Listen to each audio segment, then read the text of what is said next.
നമസ്കാരം.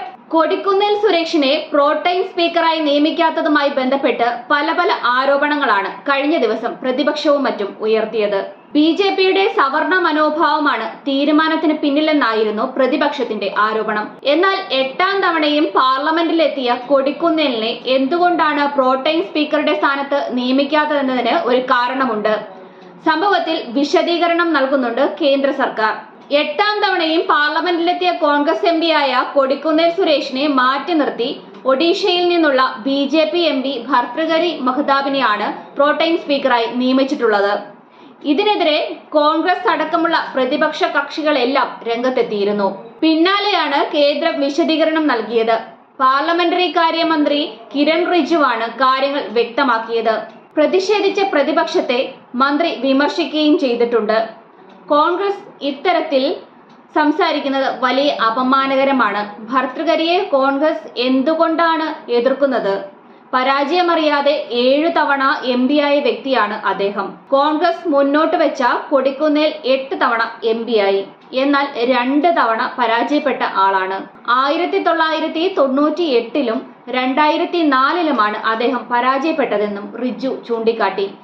സർക്കാർ നടപടി പാർലമെന്ററി സംവിധാനത്തെ തകർക്കുന്നതാണ്.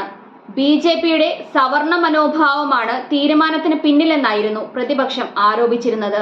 ബിജെപി എംപി ഭർതൃഹരി മഹ്താബിനെ 18ാം ലോക്സഭയുടെ പ്രോടൈം സ്പീക്കറായി രാഷ്ട്രപതി ദ്രൗപദി മുർമുവാണ് നിയമിച്ചത്.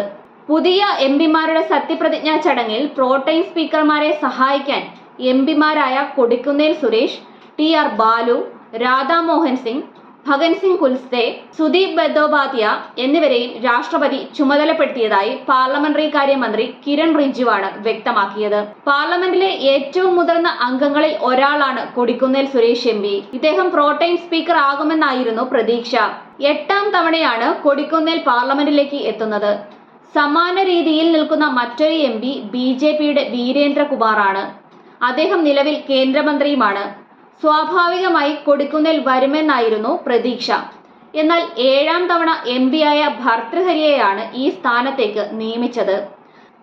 സഭയിൽ ഏറ്റവും കൂടുതൽ കാലം അംഗമായിട്ടും മാവേലിക്കര എംപി കൊടിക്കുന്നിൽ സുരേഷിനെ തഴഞ്ഞത് എന്തിനാണെന്ന് കേന്ദ്ര സർക്കാർ വ്യക്തമാക്കണമെന്ന് മുഖ്യമന്ത്രി പിണറായി വിജയൻ അടക്കമുള്ളവർ ആവശ്യപ്പെട്ടിരുന്നു.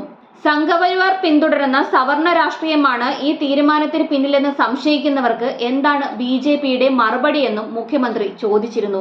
പാർലമെന്ററി ജനാധിപത്യ മര്യാദകളെയും സഭയിലെ കീഴ്വഴക്കങ്ങളെയും അംഗീകരിക്കില്ല എന്ന ധാർഷ്ട്യമാണ് ബിജെപിക്കുള്ളതെന്നും ഇക്കഴിഞ്ഞ ലോക്സഭയിൽ ഡെപ്യൂട്ടി സ്പീക്കർ പദവി 5 വർഷവും ഒഴിച്ചിടുകയായിരുന്നു. പ്രതിപക്ഷ കക്ഷിയിൽപ്പെട്ട ആരെയും ആ സ്ഥാനത്ത് അംഗീകരിക്കാൻ കഴിയില്ല എന്ന മനോഭാവമായിരുന്നു ഇതിന്റെ പിന്നിലെന്നും ബിജെപി നേതൃത്വത്തിന്റെ ഈ ധിക്കാരപരമായ തീരുമാനം ഇന്ത്യൻ ജനാധിപത്യത്തോടുള്ള വെല്ലുവിളിയും അവഹേളനവുമായി മാത്രമേ കാണാൻ കഴിയൂ എന്നും മുഖ്യമന്ത്രി പിണറായി വിജയൻ അടക്കമുള്ളവർ ആരോപിച്ചിരുന്നു.